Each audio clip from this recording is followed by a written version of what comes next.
Agak-agak boleh menang tak? InsyaAllah boleh menang. Agak boleh menang tak? Boleh ke? Agak-agak boleh menang tak? Boleh? Agak boleh menang tak? Mestilah boleh. Asa awak boleh menang tak? InsyaAllah boleh. Asa awak boleh menang tak? Boleh lah insyaAllah. Ya. Asa awak boleh menang tak tahun ni? Boleh?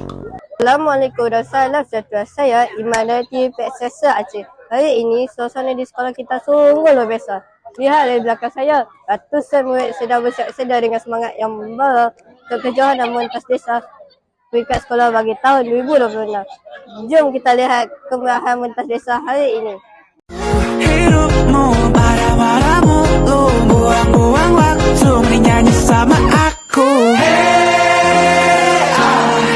And call.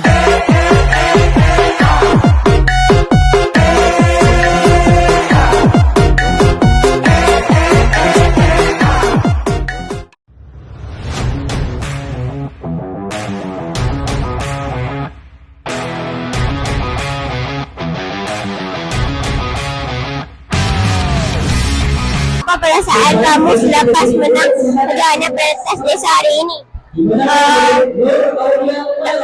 Best juga, tapi syukurlah dapat nombor 4. Nanti saya akan cuba lagi.